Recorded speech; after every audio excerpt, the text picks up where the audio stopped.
Welcome to What's the Point?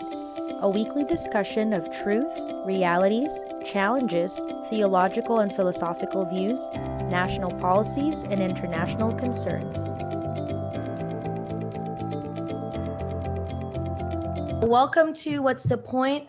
Today we're going to be talking about another Bible character, Joseph. So basically, who was Joseph and why was he so important? Who wants to start? Okay. Joseph is one of the sons of Jacob, and Jacob being Israel. So one of the 12 tribes. But Joseph was considered Jacob's favorite child.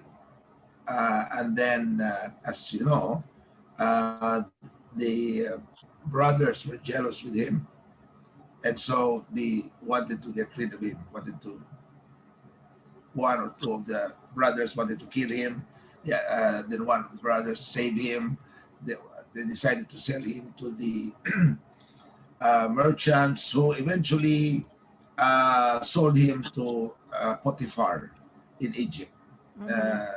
He did what was best in Potiphar's palace, but he was obviously accused of wrongdoing by the wife, which was not really true. It was the wife doing it to him, but he refused to do the advances or respond to the advances of the wife, and so he was falsely accused. He landed in jail, and in jail met the two servants of the king, and then who were also in jail.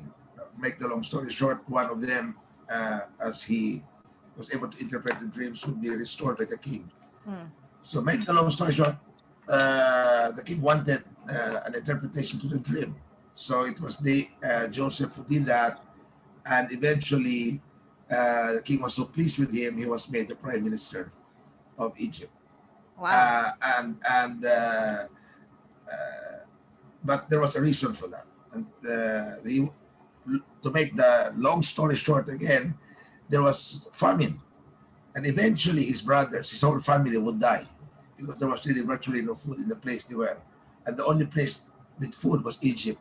So this family had to go to Egypt to survive. So the real thing behind that is that Joseph was sent by God in Egypt to sustain his nation far in advance, because there will be famine, and if there was no Joseph in advance there, the nation of God, the nation of Israel, would die of famine. Wow. Yeah, that was definitely lots of stuff going on there. What do you think, Josh? Do you have anything kind of to add on Joseph's I think story, or like that's pretty much it. We can just stop. No, we can just stop. We we just cut the whole podcast now. That's like the summary behind it. But I think what's cool is that in the passage it mentions that God was with him, and therefore he got the favor, right? Consistently in the passage, if you look at it, it's this notion of God was with Joseph all the time, whether he was even when he was enslaved or when he was put into power, God was with him, and he found favor in God's eyes. So I think it's really important to think about. First and foremost is like the concept that David had was, what's most important in this life is God's presence. So actively in our lives, are we seeking that? You know what I'm saying? Are we seeking God's favor and presence over the stuff that he gives us, first and foremost? So that's kind of just thinking about, I guess, Joseph's life in a nutshell, but also, in the encounters that he had with temptation with Potiphar's wife, where she wanted to, have sex with him, but he would not. And it wasn't like a one-time thing. If you read the scripture, it says she would come to him like day by day, right? And he would refuse constantly. I think it's a metaphor too, is that in our lives, are we able to stay consistent to saying no to the temptation that the world has for us? Mm-hmm. You know what I'm saying? Because each of us have this, like, temptation that maybe we go through. Can we say no to it consistently? Because it's funny, his language towards why he says no is, he says, I don't do this wicked thing, but I don't want to sin against God. Yeah. Yeah. Right? So the emphasis more so is that I don't want to sin against God. You know, and so my I guess the way I think about it is like, um, he cares so much about God's opinion. You know what I'm saying? More than, you know, the other stuff. So And you mentioned that seeking that God was with him the whole time. But do you think it's also kind of tough, like he got thrown in a pit by his brothers, he got sold, he went to prison? Do you think it's a little hard during that time to feel or to think that God is with you? Because if Joseph, I assume he was like a good steward prior to that, and he'd be like, why me? And it wasn't even something that like he was doing that was a crime. It was like it's not his fault that his dad liked him the most. And so, like some people might think, well, I don't see God's plan. I don't feel God is with me because I'm literally being thrown in a pit. So like what do you think about just that aspect? That's exactly the essence of faith. In fact, Joseph is the best example, I think, of all things work together for good, for him who loves God, and for him that for anybody that God has a purpose. Uh, that's the essence of trusting the Lord. That all things, no matter bad or good, will work together for good in the end. Now, I am sure that was not easy for Joseph, to be thrown in a pit by your Yeah. own brothers, to be sold, to be imprisoned for doing what was right. Although I've experienced that, Yeah. being imprisoned for doing what was right, uh, Yeah. and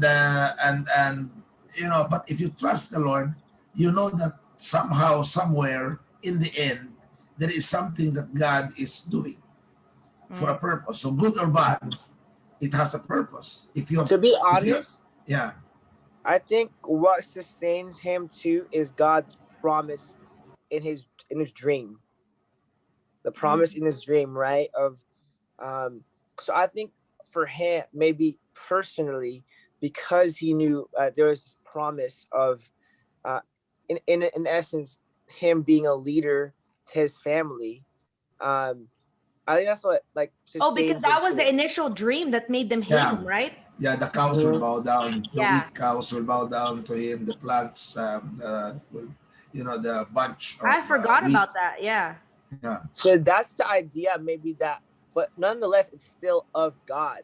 So in mm, our lives today, like, I believe that, God has, if you ask him, has these different promises for your life Mm. specifically, that you hold on to in times of trouble so that you can be sustained, right? And those promises could be general promises in the Bible, that we see, or personal promises like we see in the case of Joseph, Yeah. So, but the point is this: press towards God's voice, right? Practically. And I think that's what Joseph did, is that, the way he maintained joy throughout these afflictions is, I think he truly cared about God's promise and never gave up on it. But Mm. also, he cared more about his presence over the other stuff. and Right. And yeah. the other thing too is that, what is impressive about Joseph is he was never vindictive. Mm. He was forgiving. He was loving. He already when he became prime minister, this could have been his time to take revenge over all those people who mistreated him. He could have, when the brothers came, he could have really gotten them all imprisoned and thrown to the pit as well. Mm. For it could have been his chance to say, okay, you throw me to the pit, you sold me to Potiphar this time. I'm going to imprison all of you brothers. But Yeah. he was a loving and forgiving person. He didn't even think of um, going back to Potiphar's wife and say, you falsely accused me, so I landed in jail. Mm. And told Potiphar, your wife really is a vile woman. Yeah. He could have called Potiphar because now his rank was higher than Potiphar. Right, right. Because Uh, he's like by yes, he's prime like minister second next to hand the to the Pharaoh. Pharaoh. Yeah, so Potiphar was in the army. So now he says, your wife is really crazy. But I think in the end, Joseph realized that all the bad things, even what Potiphar's wife did to him, eventually led him to be the prime minister. Yeah. So Joseph said, well, I have no complaints. Even all the bad things he did to me made me the prime Yeah, because minister. it's like if he wasn't in prison, he wouldn't meet those two servants. Correct, He wouldn't meet the correct. servants that would have told the Maybe Yeah. he's thinking, I want more bad things, so I can be Pharaoh. so he can be Pharaoh. Yeah, more bad. And it's kind of crazy too. Like I didn't when I was reading, I guess it didn't click on to me that like that's kind of how the Israelites got to Egypt was Yeah, because was yeah. because of them coming during the famine. And then Yes, they were. Yeah, so because there was really no food there, yeah. and so the dream of the Pharaoh that Joseph interpreted became the key for them to save for the famine. Yeah. Remember that Yeah, it was like seven they did a years tax of sale, yeah, seven good years of harvest. prosperity. They tried to put and that's also another financial lesson there for savings and for preparing for the worst times. So they were putting a portion of the harvest during the good times to prepare for the bad times. That it was Joseph who administered that, Right, right. and because of the dream. But that was what was saved during the harvest was not only for Egypt; it was really for his family. Yeah, and God always works in like such a Yeah, yeah, different way. far, yeah, Yeah. really, Um. really strange. Also, I want to say Oh too, yeah. Go ahead. this concept too. If you look at Joseph, like in his life, he got kind of mistreated and stuff. But when it comes to his brothers who wanted to kill him, what a great depiction of like Jesus and almost foreshadowing because um, the brothers came back right wanting, and honestly, if not for Joseph, they probably would have died because he's a provider of food, Mm-hmm. right, which we need. And so similar to Jesus, where it's like oftentimes it's like, man, like we mistreat Jesus, we put him down honestly, and like we try to kill him in our lives. Like may it be words or may it be just by omitting him completely in our thought life or in our action Mm-hmm. life. Yeah. Like we try to throw him in the pit, the darkest pit that we can at times. You know what I'm saying? Similar to Joseph. Um, and so, but there's hope in that because like Joseph still showed mercy to his brothers, even though they wanted to kill him. Yeah. You know what I'm saying? And that's us with Jesus. If we're being honest with ourselves, that oftentimes, like we're the brothers. We're not Yeah. necessarily Joseph. Like we're the ones that want to, um, in our dark days, go away from Christ, but He sustains us and gives us food anyway. Yeah, and I think and that was kind of my next question was like talking about the brothers. Like let's talk about the brothers a little bit and like what that was a really good analogy of how we are like the brothers and how they mistreated Joseph and like we mistreat Jesus and like you don't think of it as mistreatment, but I was actually listening to a podcast today with Thomas Rhett, which is like my favorite country artist, and his wife has a podcast, and they're talking about like marriage, but they're a Christian couple, and so it was rooted in Jesus. And Thomas Rhett said, so the singer said, I can spend he's like, oh, me and Jesus are tight. I talk to him 2 times a week, and he's like, can you imagine if I only talk to my wife 2 times a week for like 1 hour? He's like, does that make us close? You know what I'm saying? So then that was like a really big thing, and like you don't really think of it that way. And I heard that and I was like, dang, that's pretty big. And he was talking about like constant prayer. He said even just thinking about Jesus is already like prayer. It doesn't have to be like on your knees in somewhere. You could just be thinking about him. And I said, and I thought that that was pretty good, like kind of what you were talking about, Josh, where you think that you're like, I'm not mistreating God, I'm not like killing Christians. But at the same time, like it's different. It's if it's a relationship and you don't talk to him, then it's like it's pretty big. So I think that's a really good analogy with the brothers, which I wanted to also talk about the brothers anyway, as to like why did they hate him so much, and like what can envy and like jealousy do to us? Like what happens when we act like. Also, the beauty about like talking Jesus like every day is this idea of like you're there to talk to him too, so he can guide you to know what to do, so that you don't make those pitfalls mistakes. It's not, because to be honest, remember your significant other, you would want to hang out with them and do boring stuff with them, right? Mhm. So how come when you're bored you don't talk to Jesus? Yeah. You try to supplement it with going to other stuff instead of just hanging out with Jesus. You know what I'm saying? So that's a challenge to people, is just like imagine your significant other or whoever you like, maybe like the concept of just being bored with them is enough for you. Why can't that be the same with Jesus? Yeah. Right? Is taking those mundane moments and making it special by investing your time talking to him and reading his word and just worshiping. Very simple stuff. Yeah. That's the beauty of the God that we serve, is that he just asks for simple stuff. It's not Yeah, like he complex. doesn't. Yeah, it's not really complex. Right. Right. It's not too difficult.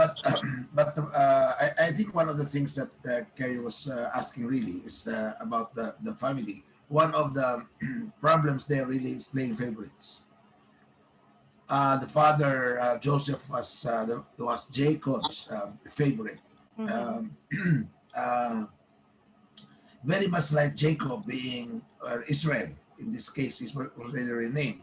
He was also the mother's favorite. I think Mm-hmm. it runs. It was a bad influence. I think if you try to trace it. So Jacob, who turned Israel when he was young, was the mother's favorite over Esau. Right. And And then so now when he has a and now favorite. he has a favorite, Mm-hmm. and now the favorite caused problems among the siblings. Right. So because obviously when you play favorites, the other siblings, by natural reaction, will uh, will adversely uh, treat the favorite. Right. Well, lesson number one: parents should not play favorites. Yeah. And also, So I was asked by Sister Lois. So who is your favorite, Carrie or Josh? I said both. Oh my. and also too, the idea of like God, because God, if you try to be like God, right, as our goal is to be like Jesus, there's no favorites in his kingdom. Mm-hmm. So that's really important to think about, is like we're trying to be like Jesus at the end of the day, and so there's no favorites in his kingdom. So just try to emulate that as well, because it could create strife if we're not careful. Right. Yeah. But there were really worse brothers, and there were better brothers. There was one who really wanted to kill. I couldn't remember the one who really wanted Well, to I know kill there was him. one that wanted to kill him, and then Him, Reuben, and who was yet like the oldest one, they said, like "No, no, let's we just just throw him in the pit. yeah, And then I think like they came back. to So save him." Reuben's plan, I think, was so they leave him there. They leave, right? But he'll come back and get him, Yeah, yeah, that was what. right? Yeah. But the issue it was they became money hungry. So they're like, okay, like instead of just like leaving him there, he's an asset, so we'll just sell him. So when Reuben came back, he saw nobody. Yes, yes, that's what it was. Because I was trying to think like who sold him, because there were like 11. Okay, well not 11. There were 10 of them because Benjamin is the 12th. So then he was like the 11th. So then there was like 10 of them, and they beat him up. They threw him in the pit, and then yeah, Reuben, because Reuben was like, let's not kill him, just like throw him in there. But then I think some of them came back, sold him. So when Reuben came back, he was gone. Um, Mm-hmm. but no, that was. I just wanted to kind of just touch up on the brothers too, because I know the story revolves on Joseph. And I think if you study further, I think Reuben had a sort of like aside from Joseph and Benjamin, had a better place when the kingdom was divided. Mm. Uh, Yeah. something like that. If you remember the Israel was divided into 12 kingdoms. Yeah. So there's a tribe of Reuben and whatever. If you read through the Old Testament, there is always a certain like more blessings for the tribe of Reuben. Yeah, Uh, Ruben. And then I'm actually reading through my reading right now, like Numbers, and so it was like through like Moses in the wilderness and stuff, and they like try to do counts and stuff, and like because Levi is um a tribe, right? Like he's one of the sons. And so like Levi was one of they were like the Levites were in charge of the temple. So then they don't even really have to go to war. You know what I'm saying? Like they don't really have to like really die off. They just take care of the temple and stuff. And so I don't know if he did something yeah, special. I think if you trace again, I think he also was among the better brothers Yeah. among So there. Either I he think did I not mean participate. and because even though like it's about Joseph, there's still a lot that like because the story of the brothers still kind of continue on. Um okay, so we kind of talked about like God continuing to use Joseph in like desperate situations that he was in.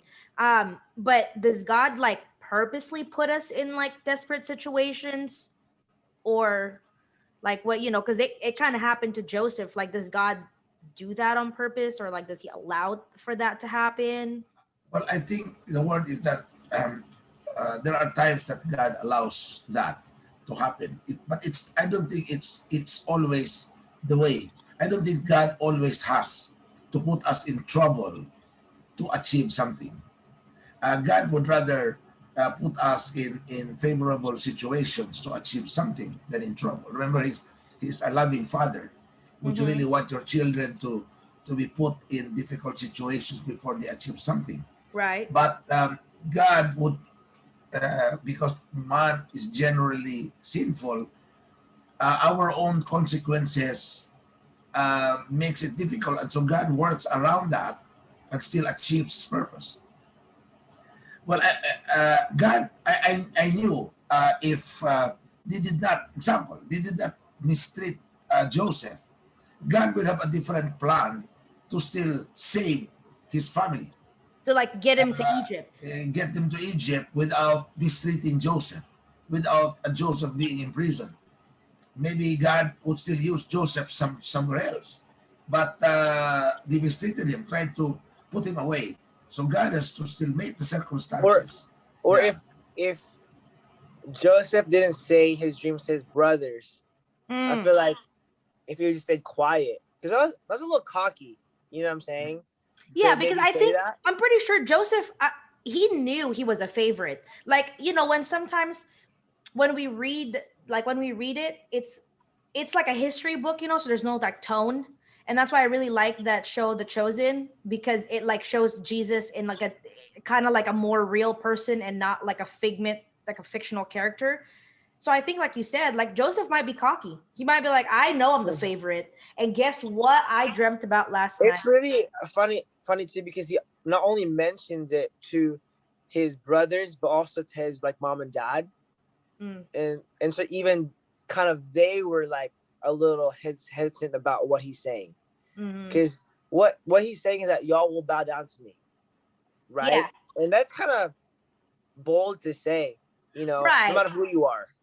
Yeah, because we're So looking at it as like, oh dang, that sucks for Joseph. They got thrown in the pit and all that. But like he might have been like parading like him being the favorite too. Like I don't know if he was so humble all the time about it. I mean, it's right. still a bad I don't think they should have gone all the way to like throwing in a pit. They could have, but I think that that's a good point too, is like we don't really Mhm. realize the yeah. like I have a feeling to that because he was then young, didn't really understand things, but he thought that yeah, I'm a I favorite think son. I have this I dream. think Yeah, the number was 17. He was like I think 17 when he like kind of said that. yeah, but that's like teenager, like that's like when you're yeah, not That's yeah, like kind of a bad age to say that stuff. yeah, yeah, like that's not really like the best age to, and like yeah. also kind of a hard age, like a 17-year-old to understand, like he's not like mature enough to like understand like what talking like that would do, or like, you know what I mean? So there's all those little things. Um, so I know we've talked about Joseph, but like what attributes can we like learn or emulate from his story? Like how can we be more like him, or I guess how, yeah, what can we really learn and that we can apply to today? I know you guys kind of touched up on it. I can go first. Yeah, go ahead.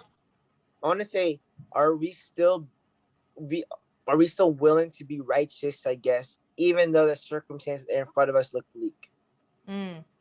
You know what I mean? Because oftentimes, if you look at the story of Joseph for a while, it's almost like, how come I can't catch a break? Yeah. That's kind of the narrative to his story for a while, is I can't really catch a break on. Mm-hmm. But that's the thing, is that, can you really show your faith in your righteousness? And because that really shows who your God is. If you're only righteous when things are going good, then maybe the God is the circumstance and not God himself. But if you're righteous even though the circumstances are not the best, then that's when you know God is in the center. And also gives you confidence in the future to know that I've gone through this and I was righteous, so Mm-hmm. why can I do this again? Obviously with God on my side. So Yeah, no, that's pretty good. And what do Yeah, you think, Ken? there are many things to learn about Joseph. One, he's being purpose driven. I think he knew God has a purpose for him. So whatever is happening, this is in relation to God's purpose for me. I think he really believes in and understands God's sovereignty after some time. That God's sovereignty is that all things work together for good. Eventually, something, whatever is happening, there is some sovereign God up there who's making all these plans, and um, I just have to rely on him. He has Mm-hmm. shown faith. He's not vindictive. Uh, and in fact, not only is he not vindictive, he is really truly loving. So this is the strange part.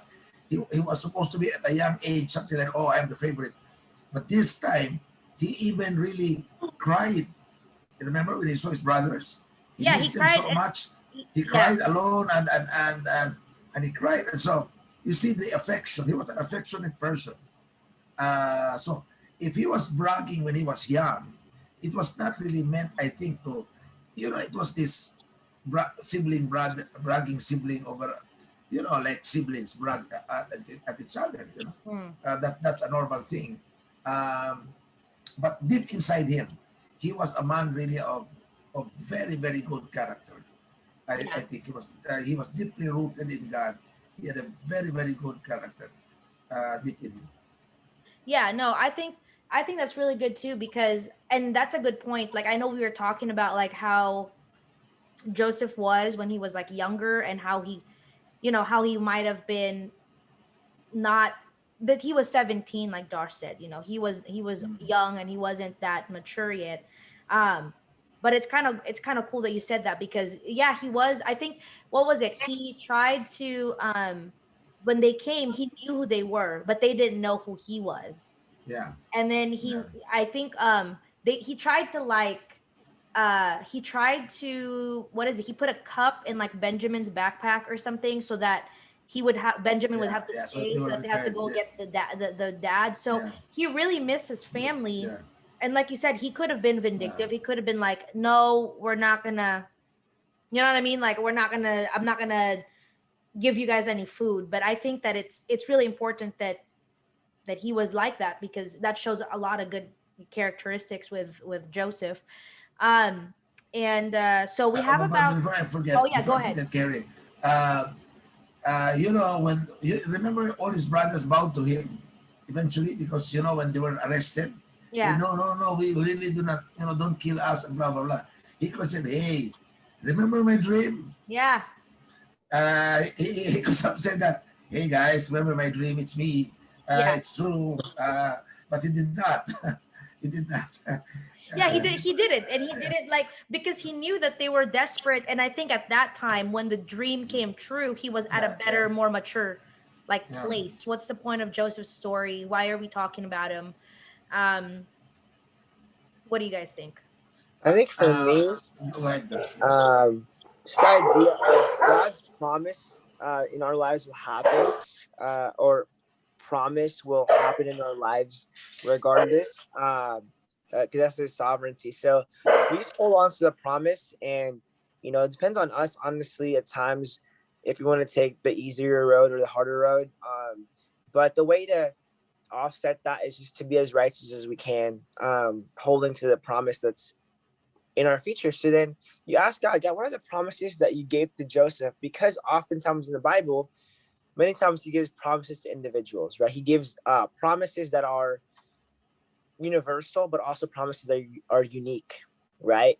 It's two different views. But Yeah. you ask, okay, God, what are the universal promises you give? What are the unique ones? And for the unique ones, God, like, reveal them to me so that I can hold on to them in times of trouble.